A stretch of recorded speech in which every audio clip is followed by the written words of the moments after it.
Bem-vindos a mais um Trilha Sonora, o podcast que traz alegria para você que mora numa carroça.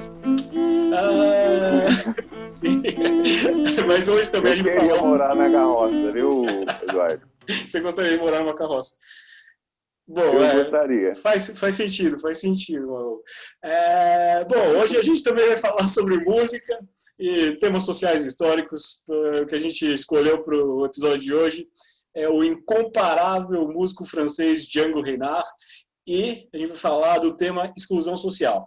Mas antes de começar, a gente não esquece, se inscreve no canal, clica no sininho, toda essa parada aí que você tem que fazer. Não esquece de seguir a gente nas redes sociais, e aí todo mundo fica feliz, e é isso aí. Vai nessa, Maurício.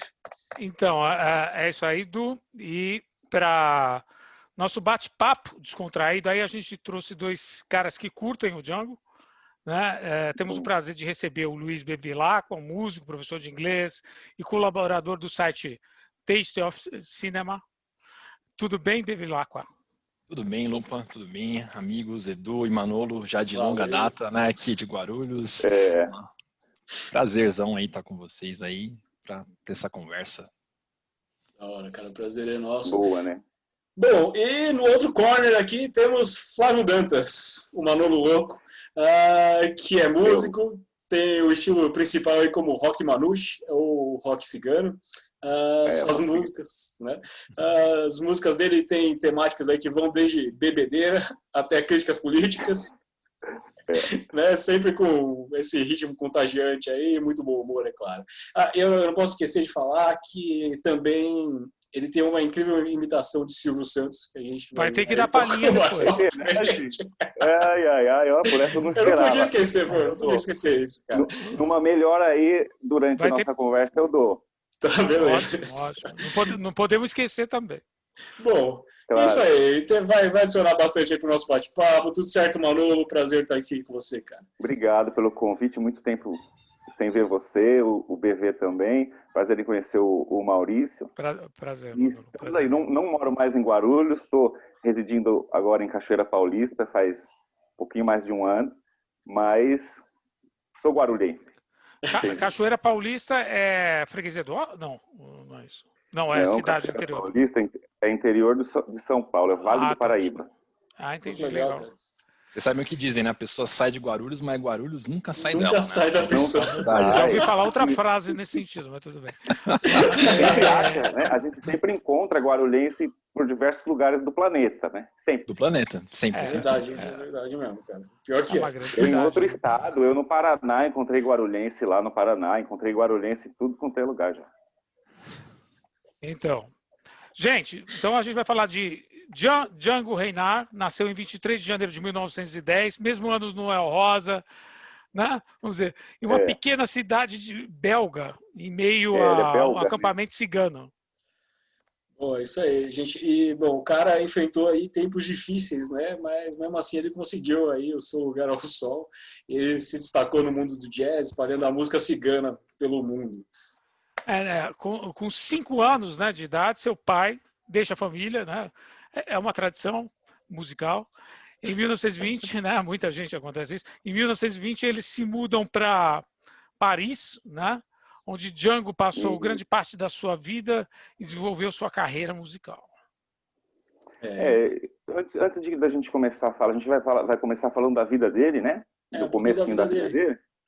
Isso. Bom, eu gostaria de falar um pouquinho antes, né, que ele era um homem assim muito à frente do seu tempo.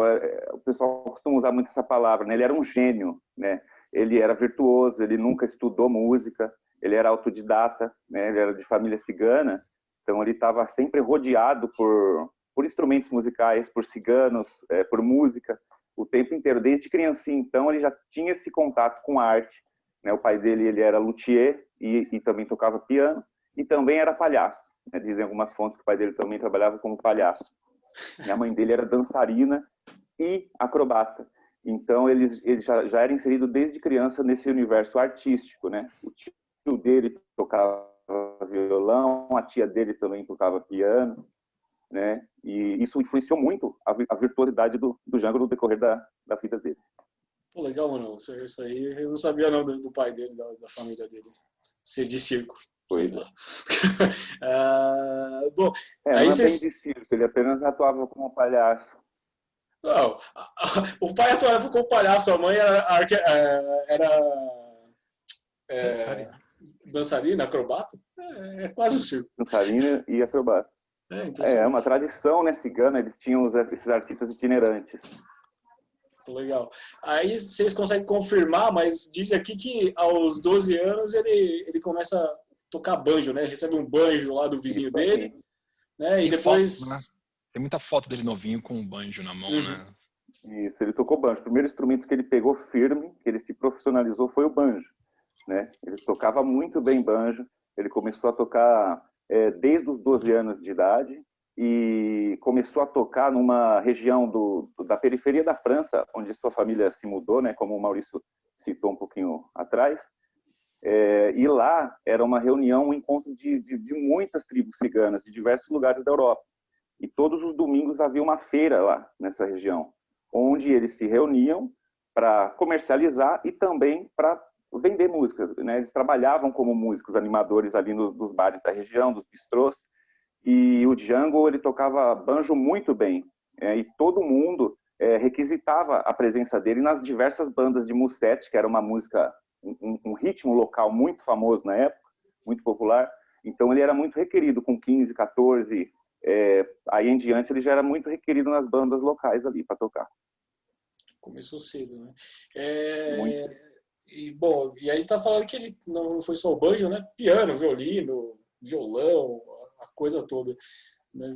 Ele já aprendeu também. Então, e ainda adolescente ele frequentava os inferninhos lá em Paris, né? Isso, Ele se apresentava com violino, em troca de alguns trocadinhos, né?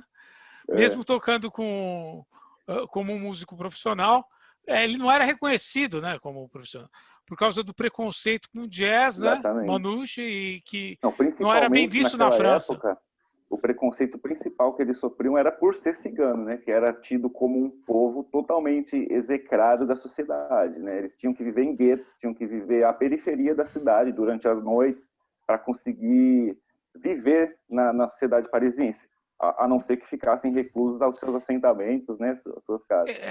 Esse tipo de jazz manouche também não era bem visto em toda a Europa, não era só na França, né? Agora, eu queria perguntar para vocês, qual que é a diferença, antes pegando esse jazz manouche aí, assim, que o Manouche como é que qual a diferença do jazz e do jazz manouche, do jazz cigano? Então, no começo nem tinha o jazz manouche ainda, né? Porque o Django não tinha tido contato ainda com o Louis Armstrong, né? Que foi uma coisa que mudou a vida dele, né? Isso... Tem um caminho, uma trajetória. No começo era mais o musette mesmo, que nem o Manolo falou, né? Que ele tocava mais essa música tradicional francesa, né? A música popular. E ligar aos inferninhos. A questão também desses inferninhos é bem interessante, que a criação do jazz também está associada a isso, né? O Louis Armstrong, ele também tocava no inferninho, né? Ele morou uma época numa casa de pessoas que trabalham por amor, né? Que fazem amor para ganhar o seu sustento. Trabalham né? por amor, então, trabalham por amor, né? Comercializam o amor, né? Como uma forma de sustentar-se, né? E aí não tinha ainda o jazz manouche, né? O jazz manouche, essa questão da improvisação, ela surgiu quando o Django ele ouve Louis Armstrong, né? E isso aí foi uma coisa que expandiu a mente dele, né? Que ele falou, cara, eu quero misturar o cigano, que é o manouche, né, com o jazz. Ele tocava o musette e outros estilos da época e ele era virtuoso. Então, para ele, assim, faltava espaço para ele poder improvisar e colocar para fora tudo que ele tinha. Então, o musette, por ser uma música clássica, era derivada da valsa. Então, é uma música muito quadrada, com muito ortodoxa. E ele já tinha esse quê de improviso, né? Ele inventava acordes, cara. Ó, tem uma época, quando ele começou a tocar nessas bandinhas de musette, ele era muito requisitado e os caras ensaiavam. Como qualquer banda, os caras também se reuniam para ensaiar. E o Django, ele chegava por último nos ensaios, chegava atrasado, chegava mamado e atrasado. Mas isso não fazia diferença para ele, porque ele tocava muito. Então ele tirava de ouvido qualquer coisa. Ele escutava a banda tocando a harmonia, a melodia, e ele já vinha com a harmonia. Ele improvisava, ele inventava acordes para acompanhar músicas compostas por compositores que ele jamais tinha ouvido. Então ele escutava a música pela primeira vez, e começava a harmonizar, acompanhar a música, inventando acordes para acompanhar. Então ele era muito virtuoso. Quando ele conheceu o Louis Armstrong, que o BV estava falando, para ele foi uma expansão, porque ele já visualizou toda aquela técnica que ele tinha dentro daquele novo ritmo, que era a nova sensação que estava chegando na Europa, né? Que era o jazz. Impressionante, né? Impressionante. Você quer continuar, Du? Manda aí, cara, manda aí. Então, esse negócio de criar acorde, será que ele não tem, também não pegou, tem influência desse Claude Debussy, né? Maurice Ravel, e também de um cara que fazia essa improvisação que a gente já falou sobre ele aqui, que é o Stravinsky. Né? Bom, essa questão do acorde tem dois pontos. Pode ser essa questão da música clássica moderna, né, que é Debussy, Ravel, Stravinsky, que eram caras. O Stravinsky ele fazia dois acordes, né, um acorde com a mão esquerda e um acorde com a mão direita, né, na Sagração da Primavera, você tem aquele acorde tenso pra cacete, aquela coisa toda, né. Pode falar umas palavras pode assim, falar, aqui, pode falar. Que bom ter essa liberdade. E assiste. E tem também a questão depois do acidente que ele teve, do incêndio. Cuidado com as crianças. Que ele teve acidente, o Manolo depois vai contar a história também, que pegou fogo, e aí ele ficou com só 2 dedos aptos a tocar, e esses 2 dedos da mão deles não eram aptos a fazer notas, né? Fazer escala cromática, fazer escalas para solar. Ele usava para fazer acorde, e como ele tinha essa desabilidade, ele conseguia fazer uns acordes diferentes. Então tem essas duas questões. Tanto a música clássica tinha essa inovação de acordes, esse campo, e tanto a questão física dele permitia que ele fizesse outros acordes, já que ele não conseguia fazer os mais comuns, assim, digamos.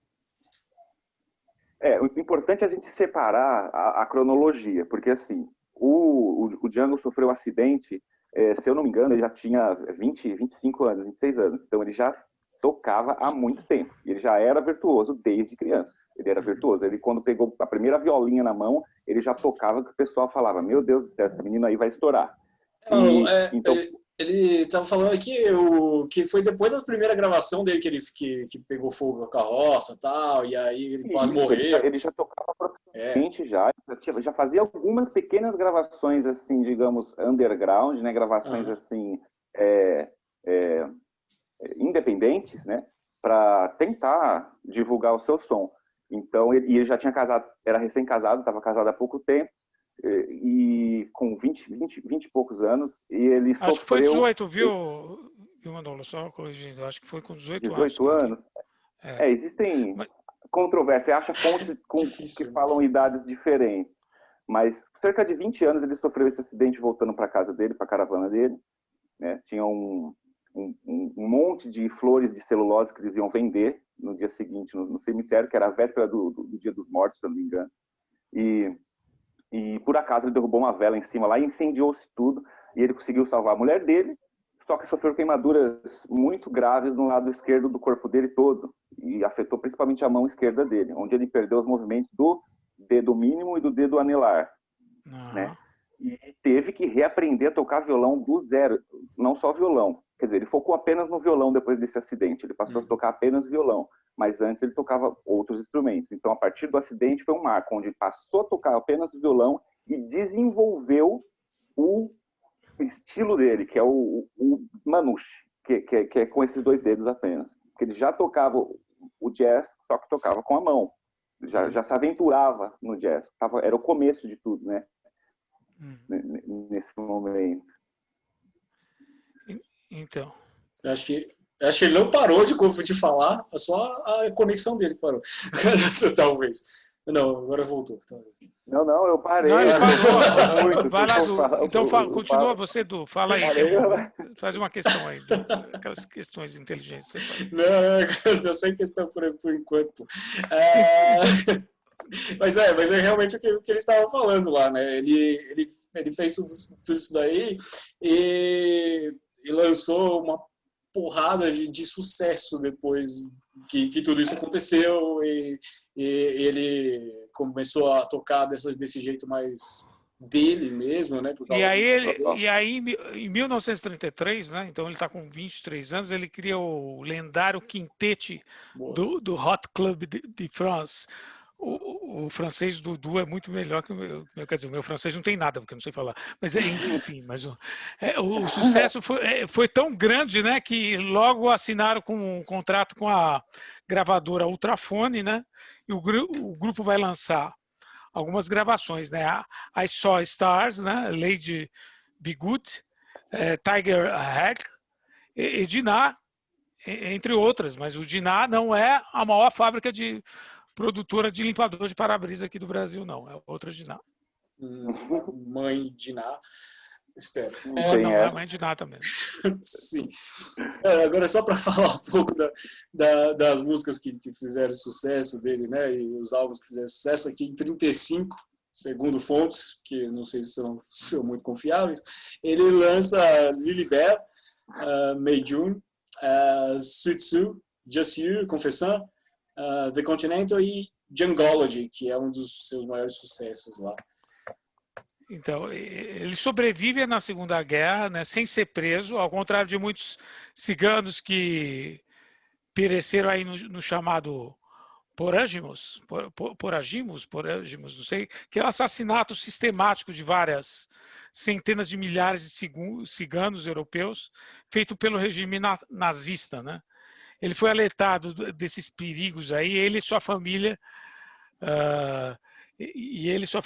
correm, né? E fez várias tentativas mal sucedidas de fugir da França ocupada. Pois é, mas ele conseguiu sobreviver aí. Dizem que foi por partes, porque tinha alguns oficiais nazistas que gostavam de jazz. Inclusive, um que chamava Dr. Jazz, né? Ele foi o seguinte, ele já era um artista de muito renome mundial antes da guerra, no pré-guerra. Ele já era muito famoso, muito requisitado.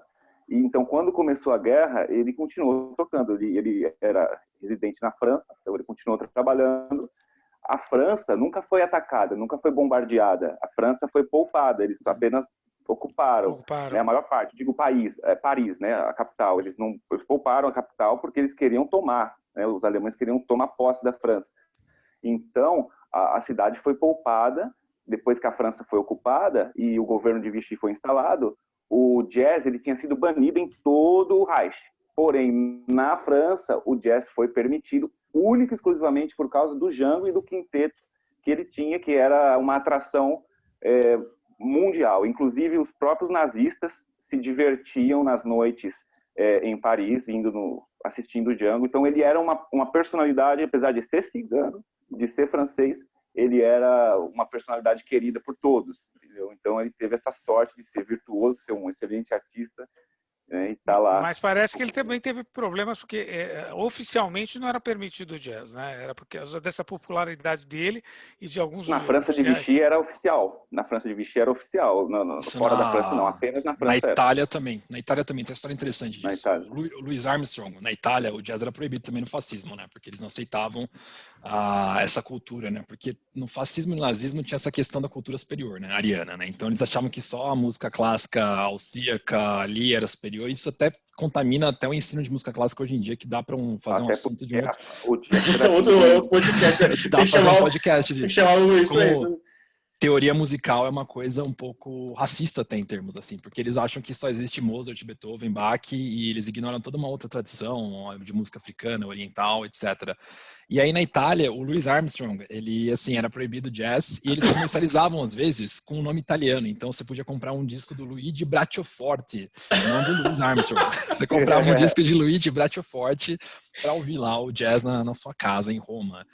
E essa questão da proibição do jazz, é que nem o Edu e o Manolo estavam falando, o Django só se salvou porque tinha uns nazistas que gostavam muito dele. E falavam, cara, não vamos sacrificar. Eles mataram acho que mais de 1 milhão de ciganos durante a Segunda Guerra. Sim, foram expurgados também. Foram expurgados. E aí pouparam o Django. Era uma situação muito difícil para ele, né? Porque ele tinha que tocar para uns caras que matavam as pessoas do povo dele. E só que ele, por outro lado, ele fazia muito sucesso nessa época, né? Nessa época ele tinha sempre show para tocar em Paris, as pessoas adoravam ele assim. E uma outra coisa também que a gente não pontou é do Stéphane Grappelli, né? Desse Le Hot Club, desse quinteto. Muito importante a participação desse músico, né? O violinista, que ele era o cara que tabelava com o Django, né? Um cara que também tinha um nível musical muito alto. E todo bom improvisador precisa de um cara para tabelar com ele, né? Romário, Bebeto, Miles Davis, Triple Training, e o cara que tabelava com o Django era o Stefano Grappelli, um ótimo músico também. Por muito tempo, né? Fez os álbuns mais famosos, foi ao lado dele. Sim. Mas ele saiu depois, né? E aí trocou por um... Saiu. Eu não lembro, mas trocou por um instrumento de sopro aí, o violino dele. Tem uma pessoa que falam muito pouco também, mas que era o terceiro e o quarto braço do Django, que é o irmão dele, o Joseph Reinhardt, que tocava violão base, segurava a bronca pro irmão dele, ó, de chavar ali no solo. Quem segurava era o Joseph. O Joseph era muito bom também. Sempre aparece à direita do Django atrás, quando tem banda de tá. Não travou, só fiz uma pausa. Entendi. Foi proposital. Boa, para ter uma quebra, né? Muito bom. Eu tava vendo lá que dizem que, mesmo que depois que o Django fez sucesso e tal, né, depois que ele foi para os Estados Unidos e tal, mas ele voltou e ele continuava vivendo dentro da carroça dele, né? Segundo o que dizem, ele continuou lá vivendo na carroça, tradição cigana, e gastava dinheiro que nem ganhava, né? Exato. Gastava, você falou que tinha problema lá com jogo, bebida, mulher. Tem um alter ego que eu gosto de comparar, fazer um comparativo pra gente que é brasileiro, pra gente poder se ligar mais ou menos. O Tim Maia era muito parecido com o Django, só que o Django, ao invés de ter problemas com drogas, como o Django tinha problemas com jogos e mulheres. Era jogador e mulherengo. E bebida, não? Não chegava a ter problema, não. Ele era prazer com a bebida. Como vocês, assim, né? Opa, peraí, Lupa, que você ninguém tá bebe aqui, é só comprometendo aqui. suquinho de laranja. É isso aí. E aí, outra coisa que é legal dizer aqui é que a gente vê as músicas do Django, né? E ele é incrível, ele é rápido e tal, mas nas músicas lentas eu acho que é quando sobressai mais assim o cigano o compositor. dele, né? Exatamente. Emoção, né? Você sente o âmago, o estômago. Choro. Ele é o primeiro chorinho do mundo. O chorinho do mundo. É lindo. É muito bonito mesmo. E aí tem duas músicas aí que são legais citar, que é Douce Ambiance e Nuage, que vai tocar em algum lugar desse episódio aí. Nuages só pontuar, Nuages ele fez logo no começo da ocupação da França, né? Nuages em francês, me perdoe, Edu, você que sabe fazer. Nuvens, né? Nuvens. Né? E é uma música um pouco nebulosa, triste, porque ele estava sentindo assim, quando os malditos nazistas ocuparam a França, e ele fez essa canção. É muito bonita mesmo, muito bonita. Eu sou suspeito para falar, eu gosto muito do Minor Swing, a música que eu mais gosto é Minor Swing, junto com o Stefano Grappelli. Muito bonito, né? É muito legal. Eu gosto único esse riff. É um riff único. O tema da música é incrível mesmo, né? É muito legal. E a música inteira é em cima de arpejo, né? É bem legal. Muito bom ele, cara. Eu vou falar para você que a gente tá falando é um cara muito antigo, né? Uma personalidade boêmia, uma personalidade da música,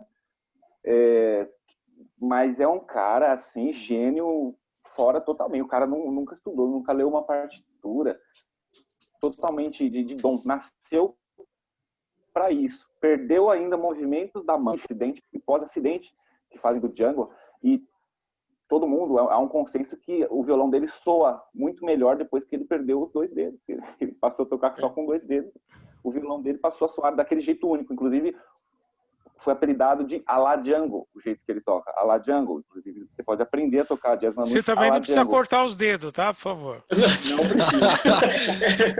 Você pode aprender a tocar, mas... Né? Tem uma história legal disso, o Tony Iommi, né? Do Black Sabbath. O Tony Iommi, ele trabalhava lá em Birmingham, né? Numa fábrica. E aí ele teve um acidente lá e também teve um problema na mão. Perdeu na prensa. Perdeu na prensa, né? Naquela porra lá. E aí ele ficou mal pra cacete, né? Ficou pensando, porra, e agora, né? Ele queria ser músico, queria tocar guitarra, já tocava com Ozzy, com os caras do Black Sabbath. E aí deram um vinil pra ele do Django. Falaram, cara, escuta esse cara aqui, esse cara tocava com 2 dedos praticamente. Escuta aí que você vai ver que isso é possível, né? Ele ouviu aquilo e falou, caralho, eu posso Milagres, tocar. os Django fazendo milagres. Tony Iommi, também Django, aí no metal. Django no metal. Não, Ah, essas histórias de superação na música são impressionantes, né? Tem algumas aí mais contemporâneas que a gente conhece mais, né? Esses roqueiros. Inclusive, se eu não me engano, existe uma lenda aí, vocês que são mais ligados ao heavy metal, ao metal pesado, podem até fazer essa citação melhor, mas existe a lenda de um baterista que era maneta, tocava com um braço só. Ah, quem que era? Era o baterista do Def Leppard. não era? Def Leppard. Def Leppard, essa história aí. Bom.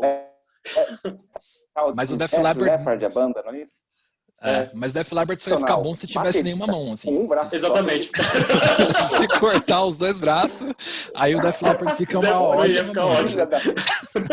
Então, ó. Maldade, eu não conheço, né? Tá perdendo muito, relaxa. Só conheço a lenda do músico. Não, existe a lenda mesmo. E é real, não é isso? É real. É real. Então, A superação. Então, gente, mas tem outra. Continuando a história do Django, após a Segunda Guerra Mundial, ele vai para os Estados Unidos, né? Ele já era reconhecido pela música, então ele vai tocar pela primeira vez uma guitarra elétrica lá, né? Sob a influência lá daqueles americanos. Também ele foi o primeiro músico europeu contemporâneo de jazz que influenciou músicos americanos, né? E do mundo inteiro com o seu jazz Manouche aí, né? Então ele é um cara realmente. Ele basicamente fundou o jazz na Europa, né? Dizem isso, ele fundou o jazz na Europa. O cara chegou e falou, ó, isso aqui vou tocar jazz. Isso aqui é jazz, vou mostrar pra vocês que é jazz. Ele é mitológico nesse aspecto. Ele é o seguinte, ele foi o primeiro branco a entrar no jazz e ser abraçado, aceito por todo mundo. Ele foi o primeiro, inclusive, o primeiro jazzista europeu que influenciou os jazzistas americanos. Teve americano que começou a falar, pô, vou tocar igual o Django aqui, o cara é monstro, porque ele realmente era virtuoso. Uma coisa que ele fazia, que aí o bebop americano foi começar a fazer, que é a flat fifth, né? Que é a quinta diminuída, né? Eles não usavam isso muito em escala Louis Armstrong. Você pega esses solos, eles são mais, assim, escala maior, escala pentatônica, né? Você não tem uma coisa diferente. E o Django colocava essas tensões. E aí o bebop foi começar a usar isso depois, com Charlie Parker e Dizzy Gillespie. E aí quando o Django vai para os Estados Unidos, ele faz uma turnê com o Duke Ellington, né? O grande maestro, pianista. E aí ele começa a tabelar com esses caras do bebop. O Dizzy Gillespie tem uma música chamada Bebop mesmo, né? E aí o Django faz uma música chamada Impromptu, se não me engano o nome dela, tabelando. A melodia é parecida até, assim, numa velocidade absurda, assim, uma coisa cabulosa, porque o Django já tocava com essa velocidade antes, e aí os caras do bebop começaram a tocar esse jazz ultra rápido depois. Então o Django já meio que precedeu o bebop americano. É incrível isso. Isso era muito louco, cara, que loucura. E inclusive o Django, ele também tocava, como a gente falou, tocava banjo, né? E o banjo já era usado no jazz, né? O banjo foi primeiro usado no jazz do que o violão, não é isso? Sim, o banjo era muito usado no ragtime, né? Que é aquele pré-jazz, né, anterior, né? Que é bem ligado às tradições caipiras americanas, né? Do sul dos Estados Unidos, tinha bastante banjo, sim. Soa muito bem, ele é praticamente percursivo, o banjo também, né? Ele vai batendo com a palhetada e dando o acorde. Bacana. Um pouco também do que o Django faz na La Pompe, né? Aquela pegada da batida do jazz. É verdade, a batida dele é bem... Traz meio que um banjo pro violão, né? Uma coisa louca. É verdade. Bom, eu acho que então tá na hora de deixar a pergunta para vocês aí, gente. Porque a gente... Antes disso, vamos falar quando é que ele morreu, né? Fala aí, Lupa. Quando foi que o Django Ele morre aos 43 anos, aí vítima de uma hemorragia cerebral, né? Ele diz a lenda aqui que ele não sobreviveu principalmente de decorrência da demora do atendimento médico. Aí, né? Então tem essa questão social aí por trás dele, que a gente pode comentar ao longo aqui, já que o tema é referente à exclusão social também. Então a gente pode comentar ao longo.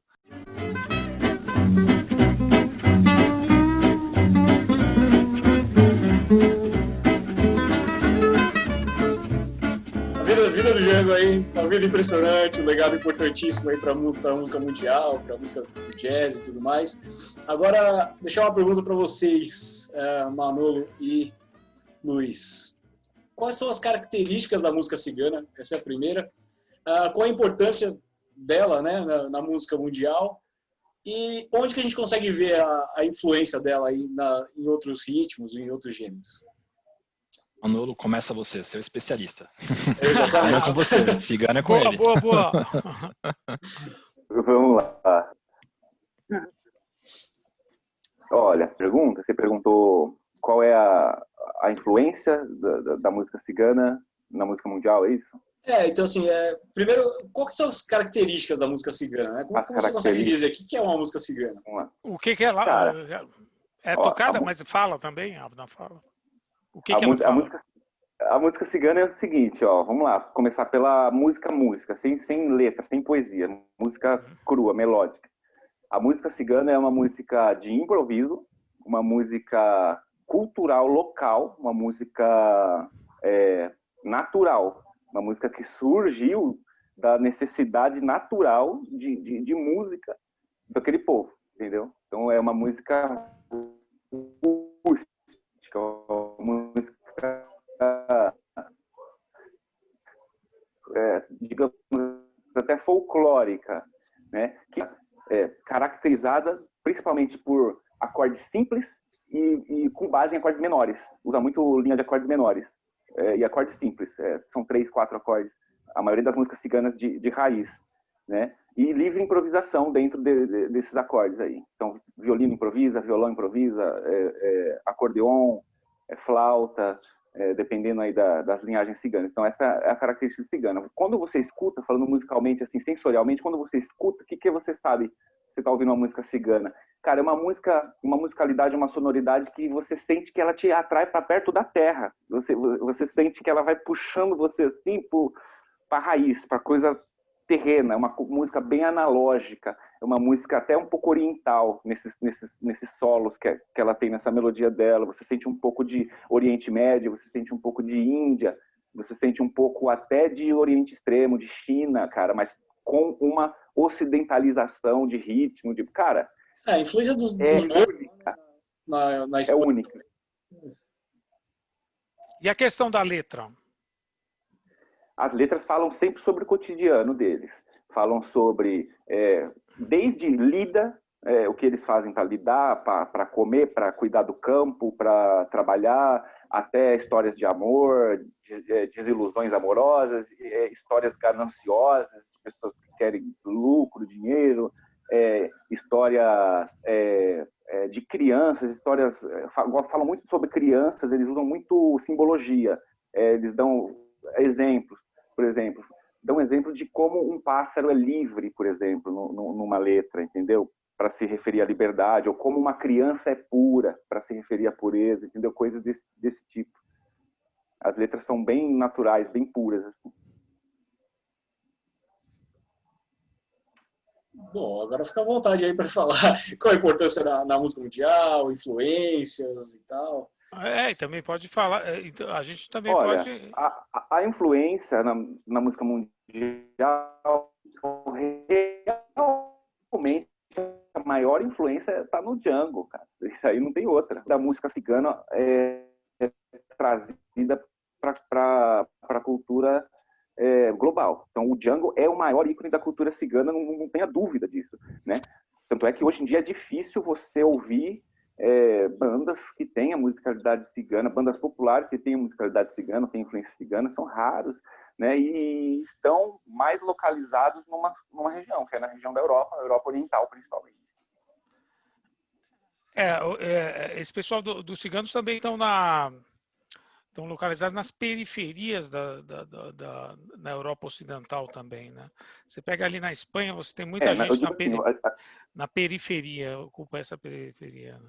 Isso, aqui tem duas vertentes ciganas. Quando a gente está falando da vertente cigana do Django, é a vertente Rom, né? Que origina o nome Manouche, que os Rom são ciganos da Europa Oriental, são ciganos descendentes de eslavos, descendentes desse povo, que residem hoje em países como Hungria, Bulgária, Romênia, Rússia, países bálticos, um pouco da Grécia. Já os ciganos da periferia da Europa Ocidental, que são os ciganos de Portugal, os ciganos da Espanha, os ciganos da França, mas da França ocidental, do oeste da França, Aí são os ciganos Calon, que chama. São os ciganos Calon, que eles têm essa cultura mais latina, entendeu? Menos eslava, mais latina, que é Gypsy Kings, essa vertente mais espanhola que a gente fala. Então né? o próprio conjunto de Gypsy King vem dessa corrente latina. Exatamente, da corrente Calon. Que interessante aqui, ó. A gente aprendendo aí sobre ciganos. E Luiz, o que você manda, cara? Um grupo que fez muito sucesso na questão do Gypsy Punk, né, foi o Gogol Bordello, né? O Gogol Bordello, uns 10 anos, um ótimo grupo. 10, 15 anos atrás, fez bastante sucesso, né? Misturando a música cigana com o punk. Ótimo grupo. Foi a minha grande influência, na verdade, para sair do ostracismo e falar, quero tocar violão, quero fazer igual esse cara. Eu ouvia que o rock, o punk dessa banda Gogol Bordello tinha uma musicalidade que eu não sabia o que era linda, que era raiz, que era analógica, que era tribal até certo ponto e que era maravilhosa, e combinava muito bem com rock, né? A música cigana rom, ela tem essa característica, ela combina com tudo, cara. Eu que faço música influenciada por música cigana, eu consigo colocar em samba para fazer arranjo, consigo colocar em rock, em folk, consigo colocar em música clássica, porque parece que ele encaixa, cara. É impressionante, cara. Eu tô aqui de testemunha, já vi Manu tocando várias músicas em estilo cigano aí. Também. Trem das 11, estilo cigano. Trem das 11, inclusive, muito bom. Né? Não, algumas coisas, por exemplo...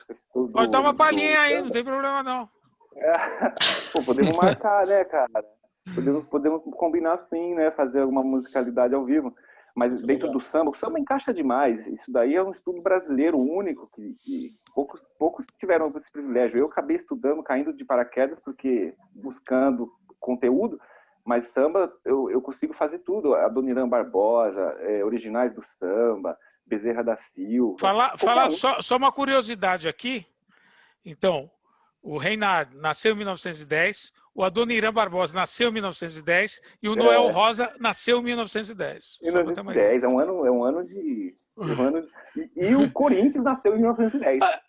Que é o todo-poderoso, é nós. É nóis. Ainda vou embora aqui. Falou, tchau, nóis, leave room. Ai, meu Deus. Olha, eu tô brincando, hein, porque assim, eu não sou corintiano, não, hein, mas eu gosto muito de futebol, então se for rolar uma conversa então de futebol, gosta do Corinthians. Gosto do Corinthians, gosto do Palmeiras, gosto do Corinthians, gosto do São Paulo, gosto de todos os times. Pronto, Du, fez sua parte. Boas. Bom, então... fazer uma com o Luiz, vai. Você é palmeirense também, Eduardo? Não, São Paulino. São Paulo. Eu sou de origem São Paulina também, mas hoje em dia eu me considero torcedor do futebol. Mas um dos jogadores que eu mais admiro de todos os tempos, está na minha lista, junto com o Ronaldinho Gaúcho, é o Ademir da Guia. Porque se você ver vídeo desse tiozinho jogando quando ele era novo, mano, você não quando ele não era tiozinho? Quando ele não era o tiozinho quando ele era novo. Mas ele já tinha cara de tiozinho, Ademir da Guia. Ele nasceu com cara de velho. Ele já nasceu velho. Já nasceu velho, já. Já nasceu com XP de sobra. Fala aí, meu irmão. XP de sobra. XP de sobra é bom. Eu queria falar um pouco sobre o Django aí, sobre as origens dele. A origem dele, como é que vocês descrevem? A origem muito humilde, né? E como que ele, nessa trajetória dele, ele acumulou riqueza. Ele não era um cigano muito humilde. Ele era um cigano, digamos assim, um cigano de classe média, boa. Não era, porque existiam ciganos muito pobres. Ele não era pobre. Ele era um cigano tranquilo, porque ele tinha casa, tinha pai e mãe, os pai e mãe dele trabalhavam, e ele começou a trabalhar cedo. Então ele não passou dificuldade na infância. A dificuldade que ele passou na infância foi a dificuldade de ser segregado por ser cigano. Então ele não fazia parte da mesma rodinha de amigos, ele nunca estudou, não foi para a escola, entendeu? Não frequentava a escola, apesar de, além da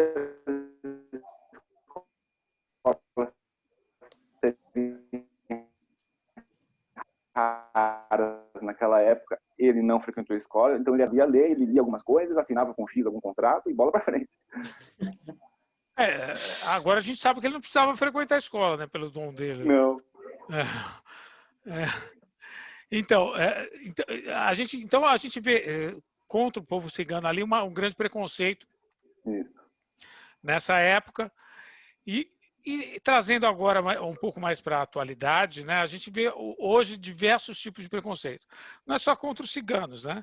É contra os negros, homofobia, né, uma série de coisas que a gente vê hoje aí, né? Que é a questão que a gente está trazendo aqui também dessa questão da exclusão social. O Django foi um cara que superou, né? Superou essa questão do preconceito, até dos nazistas, né? Pelo dom dele. Mas acontece que a grande maioria não consegue fazer isso, né? Tanto que a grande maioria na época também nunca acabou sendo morto, né? Também. Veja bem, ele superou porque ele era virtuoso, abençoado com o dom, entendeu? Ele era completamente fora. Porque se ele fosse um pouquinho menos, teria sido morto também. Mas tem algumas características da personalidade dele também, né? Porque não adianta o cara ser um virtuoso e ele não persistir naquilo que ele faz, né? Então, vamos dizer assim. Então, a pergunta uma das perguntas, né? Qual o exemplo que ele poderia, o Django traria para essa sociedade tão excludente hoje em dia? Né? Cara, eu tenho aqui, pode começar a beber agora.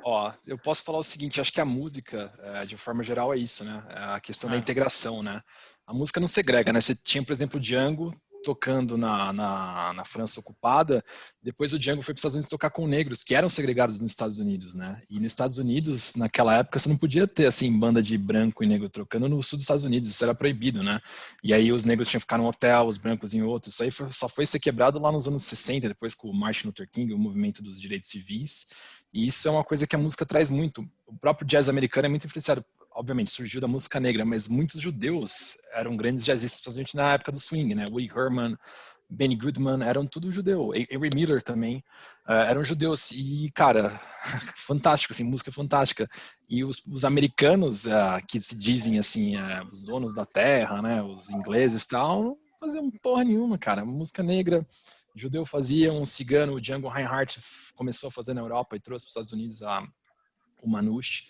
Então, acho que o grande exemplo que ele demonstra assim, para a gente é essa questão de que não importa a origem da pessoa, se ela é cigana, se ela é negra, se ela é judia, a origem dela, o talento dela é inegável e assim, as pessoas não devem se discriminar por causa disso. Todo mundo devia tocar, porque a música é universal, as pessoas deviam, vamos tocar música, todo mundo faz parte, se você é homossexual, heterossexual, não importa, todo mundo é igual, não tem essa coisa, essa questão. Cara, puxa, cara, eu acho que se a gente for puxar o assunto por aí, fica tão na cara, né, que tá tudo tão bagunçado, as pessoas prestam atenção em detalhes tão idiotas, sendo que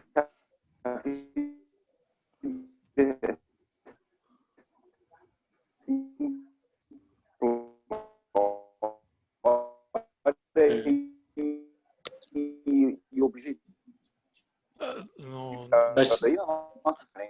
Manu, você vai precisar repetir. Você vai precisar repetir sua fala que não deu para ouvir porque é problema do sinal. Tá bom. Vamos lá, assim, qual isso que o BV estava falando, se a gente for puxar para esse lado, a gente vai ter que fazer uma live todinha falando disso, porque a gente presta atenção em detalhes, a humanidade hoje presta atenção em detalhes tão idiotas, sendo que o que da vida é tão grande, tão simples e está na nossa frente, né? A nossa maior semelhança entre todos nós é que todos nós somos diferentes, né? Começa por aí. Então, seres humanos são iguais só no aspecto biológico, mas no aspecto pessoal somos totalmente diferentes. E essa é a nossa semelhança. Se você pegar eu e pegar o Maurício, fazer um resumo, detalhar, vai ser totalmente diferente um do outro e cada um assim por diante. Então a gente tem que respeitar essas diferenças, saber disso, isso é um fato, não há como lutar contra, somos todos diferentes, então vamos respeitar, né? Respeitar e conseguir aceitar os dons das pessoas, sem segregar ela por raça, por cor, por ideologia, por religião, por nada. Então, era mais descarada, quer dizer, é descarada hoje também. Bem descarada. Descarada. Mas hoje você tem, por exemplo, você tem os meios de comunicação, eles se ampliaram muito. Então, supostamente, você teria uma maior comunicação e, com isso, favorecia maior conhecimento, maior diversidade, né, contra esses preconceitos. Mas o que a gente vê é que, na realidade, essa comunicação, né, eles chamam de fake news, mas tem que dar outro nome, porque não existe esse termo juridicamente, como falo, mas, enfim, essas coisas ficaram mais extremas com esses meios de comunicação, né? Mais extremas ainda, né? Os posicionamentos, e a gente se comunica menos, essa que é a verdade. Embora você tenha mais meios de comunicação, em termos de comunicação, estou falando de conhecimento, de espalhar o conhecimento, pelo menos verdadeiro, a gente... Temos muitas ferramentas. Temos ferramentas, mas a comunicação que é real, né? A comunicação real, vamos falar, né? Porque besteira que não falta. Foda. Esse assunto é um assunto delicado, mas esse poder está concentrado, né, na mão de algumas empresas, de alguns conglomerados. São mafiosos. De um cara lá, são máfias disso, máfias daquilo, máfias de tudo são máfias. São homens querendo mandar em homens. São homens querendo mandar na vida de outros homens. Isso aí, que é o mundo inteiro. Homem que se acha mais homem do que o outro, homem que se acha mais poderoso que o outro. Esse é o nosso problema. E a gente tem que entender isso. A população tem que parar de pagar pau para os homens lá de cima. Esses homens que ficam querendo mandar, pôr regra, cagar regra na nossa vida. Esses homens não têm que mandar na nossa vida, cara. Eu mando na minha vida, porra. Acho que não é só isso, né? A gente tem, sei lá, a gente estava falando das ferramentas de comunicação. As ferramentas de comunicação, elas não beneficiam a troca de ideias, né? Elas beneficiam a formação de bolhas. Não beneficiam a incluão. Você está excluindo pessoas. Narrativa específica. Não, e formação de bolha. Quando você não é amigo no Facebook de uma pessoa que pensa diferente de você. Existe formação de bolhas que você acaba pensando sempre mais fazendo meu meia-culpa, eu sou, hein? Mas só não, bom, só não de uma corrente. De uma corrente mais extrema. Mas deixa eu falar para vocês, aproveitar que a gente é que a sociedade comprou. O problema é que a sociedade comprou uma mentalidade binária, cara. Onde ou é A ou é B, velho. O mundo não é A ou B, velho. O mundo é A, B, C, D, E, infinito, caralho. Entendeu? Vamos falar da dialética aqui. Né? Ou é A ou é B. Caralho, isso não existe. O mundo não é binário. Binário é um sistema de computador. Isso é binário. O planeta, o universo, o sistema, o funcionamento das coisas não é binário. Então, tipo assim, existe só vendido na mídia ou A ou B. Ou você é A ou você é B. Mas você pode ser C, D, E, F, você pode ser o que você quiser, cara. Não tem isso. Entendeu? Você tem que ser um cara correto, você tem que ser honesto, você tem que ser justo, entendeu? Você não pode abusar das pessoas, mas você não precisa ser. Se você não é A, não significa que você é B. Ou se você não é B, não significa que você é A.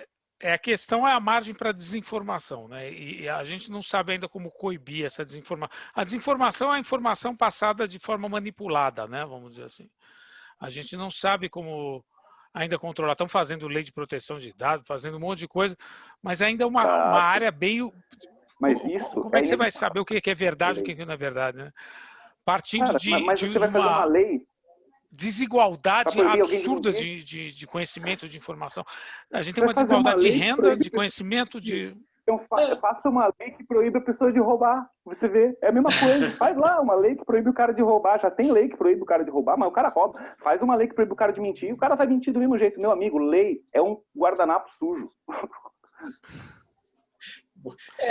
Não, precisa educação, mas na escola você não tem educação. Se você tem educação, devia ser em casa. Agora, como é que você forma? Exato. Como é que você vai ter a casa formada com educação? Essa é a pergunta. Mas muitas vezes até os pais, eles passam esses preconceitos, né? Só voltando para a questão do cigano, né? Quantos pais já falam para os filhos, não confia em cigano, né? Cigano rouba, cigano é isso, cigano é aquilo. Mesma coisa com negro, mesma coisa com negro. Mesma coisa com negro. Isso é uma coisa repassada de geração. Esse racismo estrutural está dentro da gente, né? Essa que é a verdade. Esse racismo, a gente nasce com essa carga cultural lá de trás, né? Nós recebemos aqui a Tamires Sampaio, que é a candidata a vereadora agora, que é líder do movimento negro, né? E eu falava para ela, eu tinha medo de sair na minha rua, morava no bairro, periferia, Vila Maria, eu tinha medo de sair na rua, quando eu vi um negro, eu já tinha medo. Então, não tinha nada a ver. Entendeu? Quando eu vi, eu já tinha medo. Então, isso já é incutido na nossa cabeça. Mas eu, sem saber, eu era pequeno, pô. Eu não tinha noção, consciência. Minha consciência estava formando aí. Isso e muitas outras coisas. Vou te dar um outro exemplo nessa mesma linha de coisa subconsciente, mas que é real. Por exemplo, quando era um jovem, e eu, por acaso, escutava algum velho, algum parente, alguém fazendo piada de negro ou piada de gay, e eu ria. Mas eu ria sem entender. Eu nem entendia o porquê que eu estava rindo, mas eu ria. E você vai crescendo, rindo de piada de negro. Você incorpora isso aí. Aí quando você chega a uma certa idade, você fala, mas caralho, por que eu tô rindo dessa porra? Não tem graça nenhuma isso. E aí você percebe, entendeu? Mas é uma coisa que a sociedade é estúpido, né?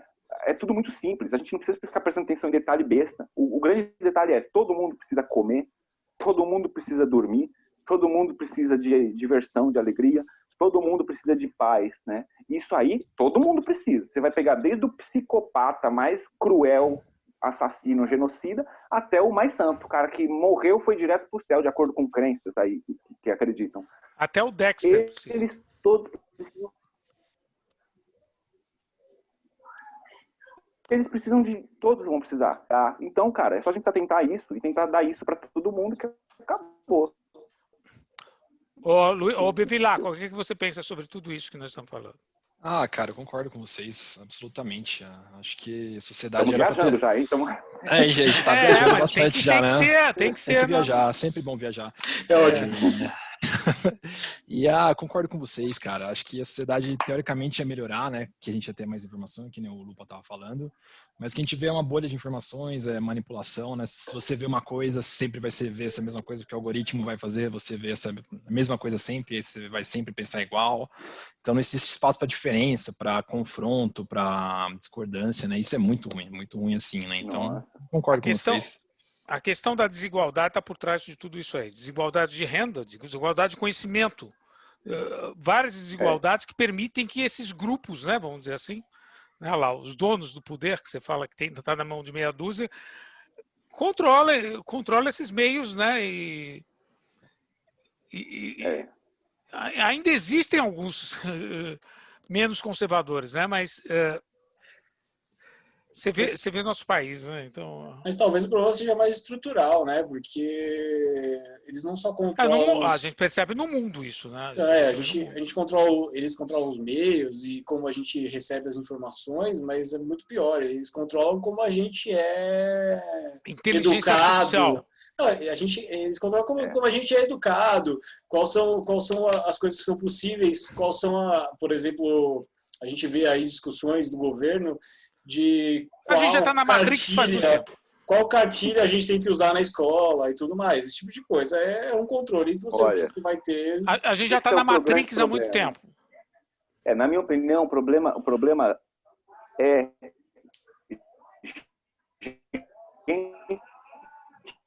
querendo mandar em gente, ditar regra. Ou seja, veja, eu sou também pessoas, cara. O ser humano ele tem capacidade de se comandar, de controlar a sua própria vida naturalmente. Aí vem um cara que não conhece a minha vida, não conhece a minha demanda, não conhece que eu preciso, que eu deixo de precisar. Ele tá lá em Brasília, longe da pra caralho da vida do Flávio e de um monte de gente. Onde que esse cara tem esse direito? A gente tá louco em permitir esses caras fazerem isso com a gente. Nós, brasileiros, somos cordeiros. Somos cordeiros. A gente deixa os caras fazer o que eles querem com a gente. Você sabe que tem uma ideia aí, essa ideia de democracia, né, ocidental, e eu participo de alguns debates, faço parte de um grupo chamado Novo Desenvolvimentismo e Democracia Social, né, que é o grupo do BES, tem advogado, sociólogo, tem tudo quanto é.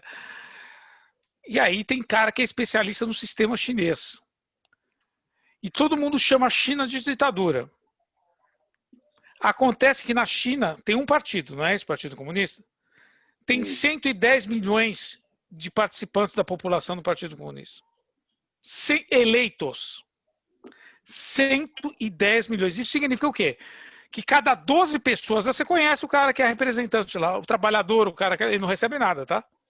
para participar lá. 110 milhões, é centralismo democrático, mas tem as discussões lá dentro do partido. Então, essa ideia de que a China é ditadura, por esses estudos, já está caindo por água abaixo, né? É um outro tipo de democracia com participação popular, né? Se você for pensar. Né? Então, 110 milhões, não é aquela mesma China da Praça Celestial que jogava o tanque em cima da população, é outra China. Né? Deixa eu falar então outra forma de pensar também. Às vezes você encontra alguma forma de pensar diferente no Oriente, vamos dizer assim. A cultura do povo pertence a ele próprio. Cada povo, cada população, cada nação tem a sua própria cultura. E eles têm direito de exercer a sua própria cultura e direito de fazer ela prevalecer. Que não seja extinguida ou execrada por qualquer outra cultura, né? Subjugada. Se a cultura chinesa acha bacana, eles vivem, se desenvolvem bem assim, é o direito natural deles, cara. Não tem ninguém que apontar dedo pra ninguém. Peraí, tem uma base concreta aí, Manolo. Eles se desenvolvem. Então, né? A nação se desenvolve, tá absurdo, né? O desenvolvimento da China. Estou falando no aspecto humano e no aspecto econômico, claro, que já produz mais que os Estados Unidos em termos de uma coisa que se chama poder de paridade, em dólar não, mas em poder de paridade, em termos de bens e serviços, já produz mais que os Estados Unidos. Né? Então, eles produzem um enorme volume de riqueza. Tinha renda muito concentrada, era tanto quanto do Brasil. O Brasil, o terceiro, ainda continua com a renda concentrada. Lá já não é mais. Já estão indo para uma desconcentração de renda. Né? Aspectos humanos, aspecto econômico, como um todo, está se desenvolvendo. Né? Então, eu tenho minhas saúde, opiniões, educação, isso aí tudo. Com relação ao sistema que o povo chinês vive, eu jamais me submeteria a um controle que o povo chinês. Mas esses controles de natalidade já acabaram. Natalidade, você está falando? Não. Mas você queria ter bastante filho. Eles que decidam a vida deles. Mas eles decidem. A China não é mais isso aí. Leitura de facial em todas as coisas. Eu não aceito isso, não aceitaria jamais. Mas eles têm direito. Se você fosse chinês, talvez você aceitasse. Claro. Ou eu ia fugir. Pô, mas aí você foi filha da puta, hein, ô Maurício? Maurício, isso é sacanagem, Maurício. Isso é desonestidade intelectual. O cara não tem como fugir, porra. O cara tá preso. Não, tem chinês em tudo quanto é lugar. A China não é tão ruim assim, porque tem chinês em tudo quanto é lugar. Você vai lá, por exemplo. Maurício está sendo partidário da China. Não estou sendo partidário. Estou falando que é diferente. Todo mundo desce o pau, eu não estou descendo o pau. Por que partidário? Não estou falando. Não, veja. Vou falar, tem chinês em tudo quanto é lugar do mundo. Eu passei um mês lá em Vancouver uma vez. Na escola, fui fazer o curso de inglês e tinha a escola que tinha mais era chinês. Eu morei na Espanha, eu fui fazer curso de espanhol. O que tinha mais era chinês. Eles voltam para o país. Eles voltam para o Chile.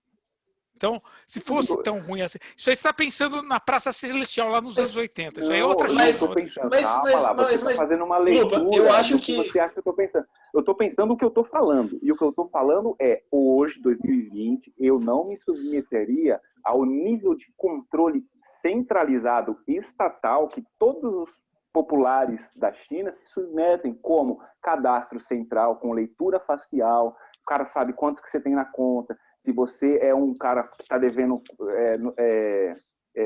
qualquer imposto ou não, se você é procurado da justiça ou não. Caralho, não.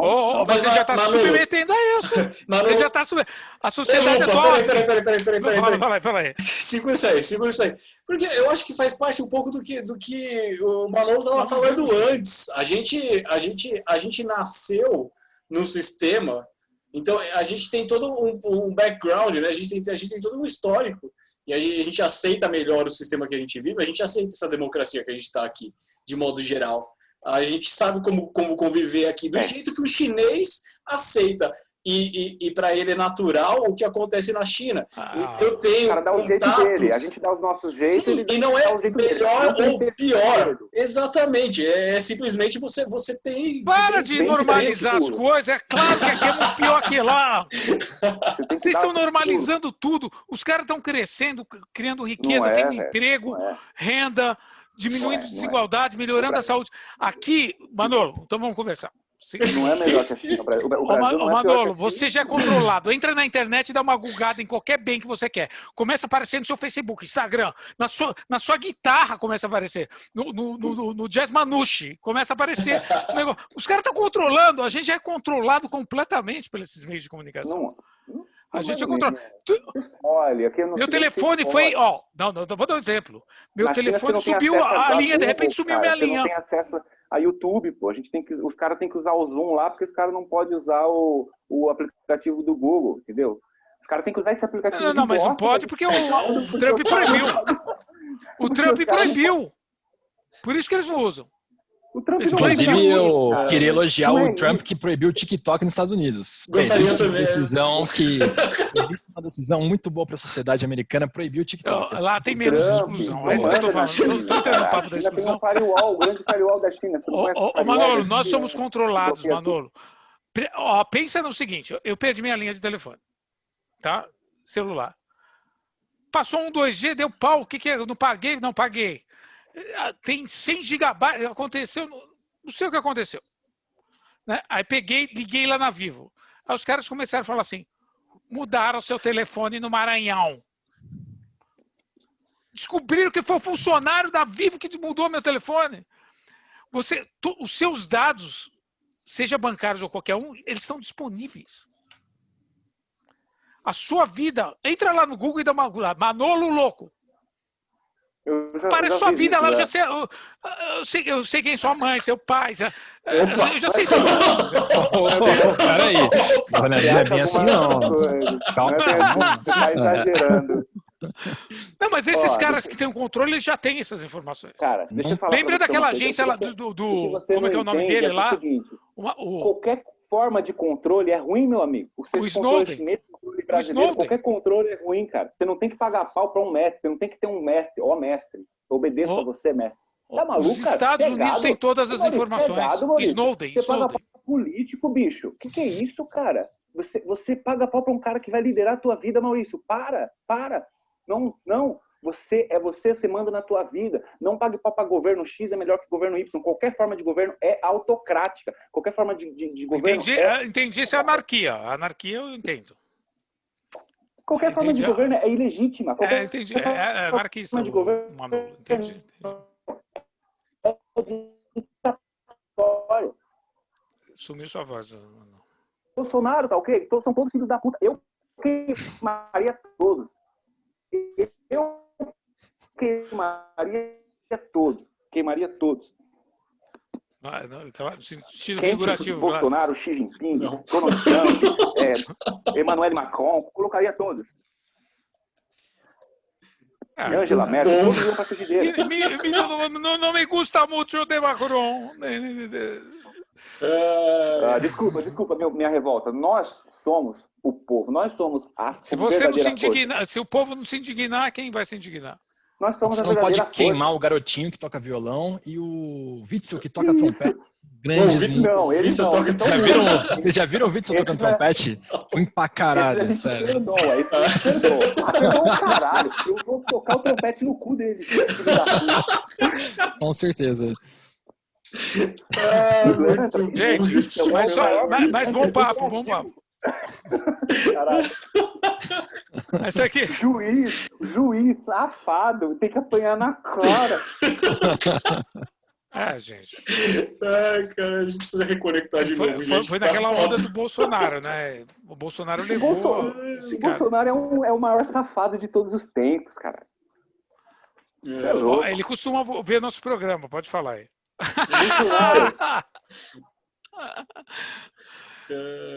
Gente, mas pelo menos tem uma pessoa vendo, então. Isso é uma boa notícia. Não. Se for o Bolsonaro, não. Eu paro hoje. Eu ia ver uma tem audiência. Deixa pra lá. Eu ia falar uma coisa. Tem audiência de criança, né? Eu ia falar uma besteira. Tem audiência de criança. Deixa pra lá. Não sou que nem o Felipe Melo. Não vou falar besteira e mandar você colocar o pi depois, não. Eu só não falo. Só não falo. Não se preocupa que o Du não coloca pi. Eu não coloco. Eu não vou editar esse bagulho. Aqui não tem pi.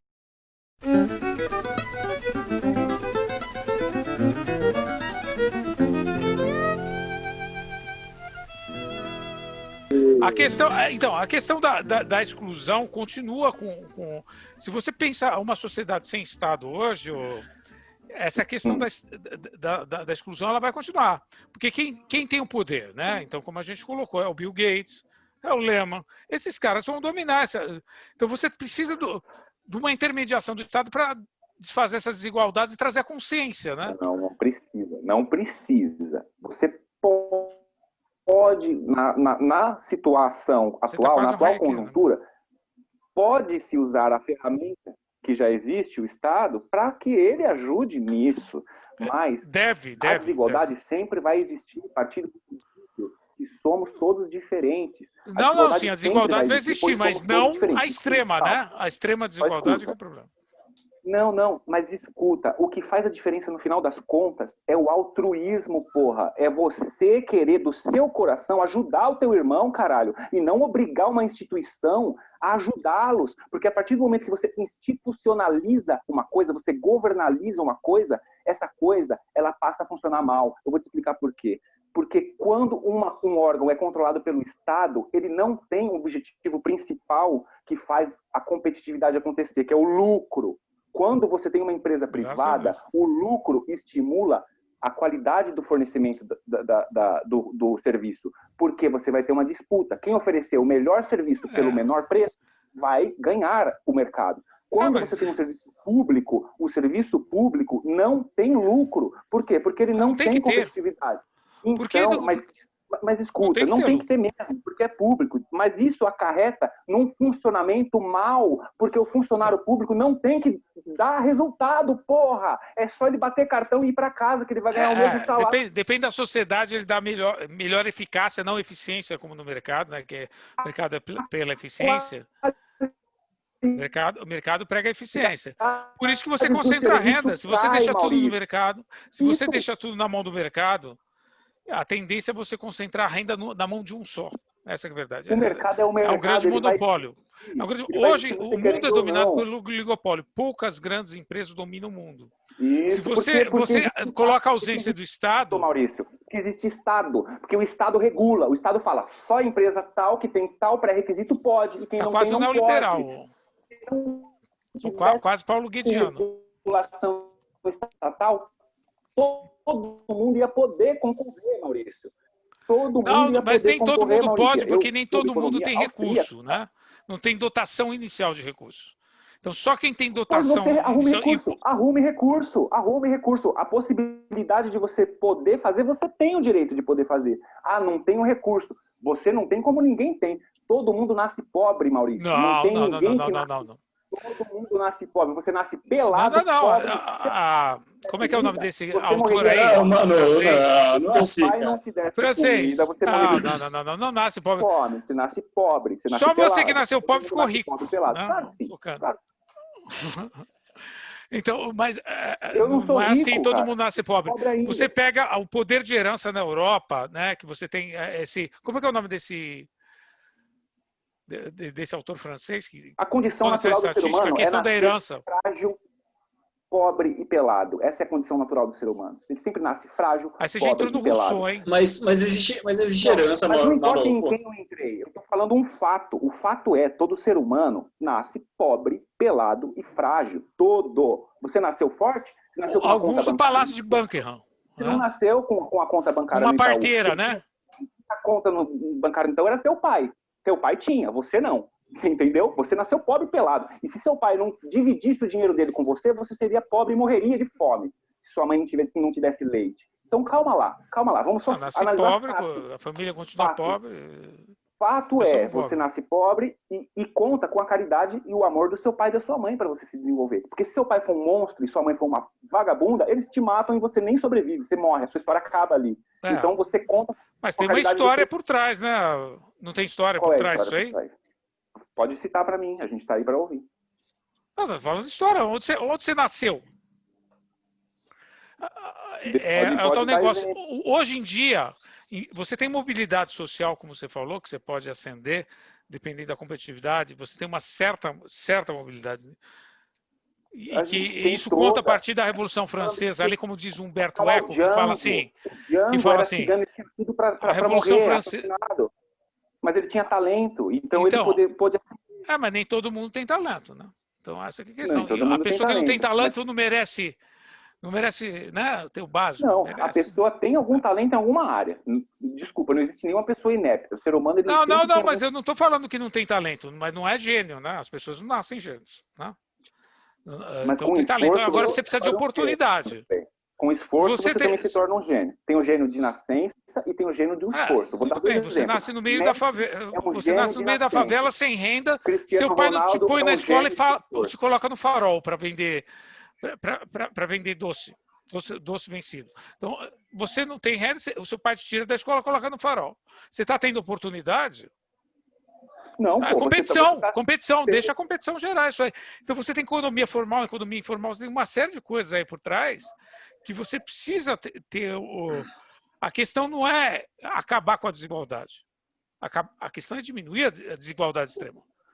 Né? Agora vai me dizer que... Mas peraí, a gente está falando, a gente tá dando exemplos extremos, na verdade, aí, né, gente? Peraí, exemplos extremos aí, pô. Não, mas estou falando... Tanto de um quanto de outro, no Brasil, não. Os 10% mais ricos têm mais de 50% da renda.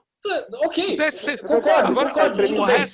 Mas tanto você está dando exemplos extremos, quanto o Manolo também, porque afinal de contas a gente realmente nasce pobre, mas ninguém nasce sem herança. Porque, afinal de contas, bom, eu acho que, infelizmente, a gente tem que fechar aqui das considerações finais, e não é por nada, porque o nosso tempo está chegando ao fim. Valeu, Manolo! Gente, eu queria pedir para você, para o Luiz, para o Manolo, dar aí as considerações finais. Pode falar o que quiser, aqui ninguém escuta mesmo, então vamos embora. Bom, vamos falar as considerações finais aí, então. Todo mundo dicas de cinema. Assistam o filme do Woody Allen, Poucas e Boas, Sweet and Low Down, que é uma homenagem ao Django.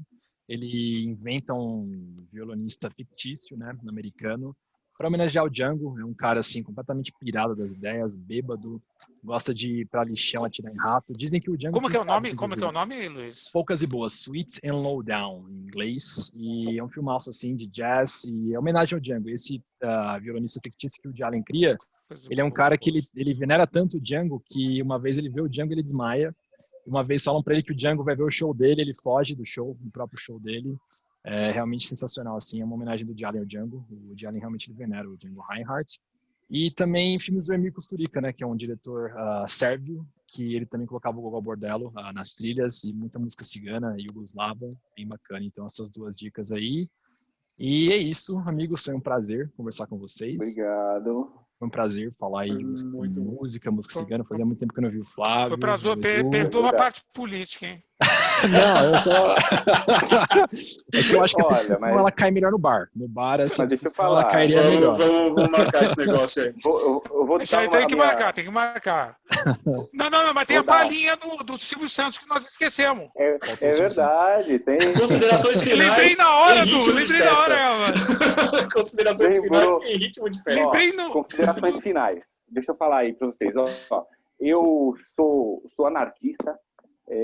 E, cara, o negócio é esse.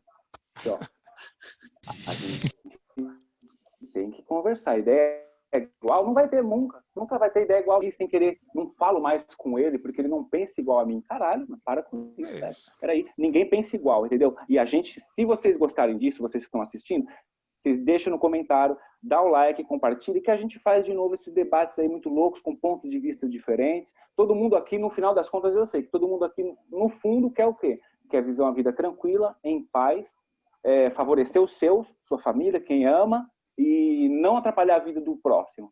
Isso eu tenho certeza.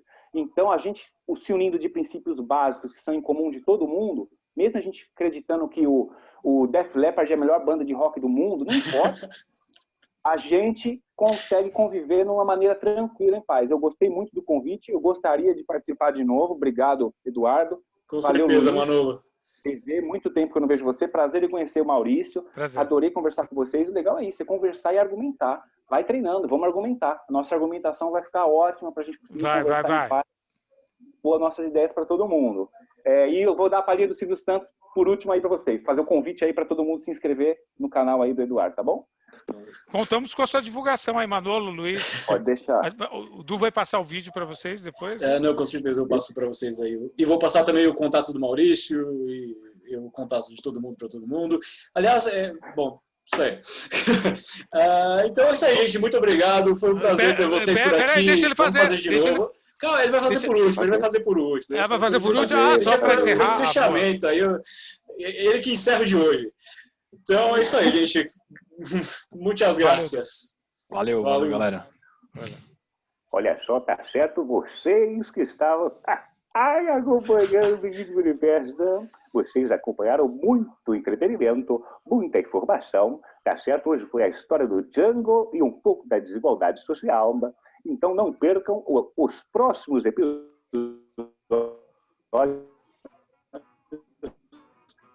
nesse mesmo canal, nesse mesmo horário. Oi! Tchau! Vamos para os seus lugares, vai! Essa foi a melhor, cara. Foi muito boa, foi muito boa. Você vê que é muito difícil imitar o Silvio Santos, né? Você vê que é 2020 que o Silvio Santos tá com problema na conexão também. E o Silvio Santos também tá com 2020 não é fácil pra ninguém.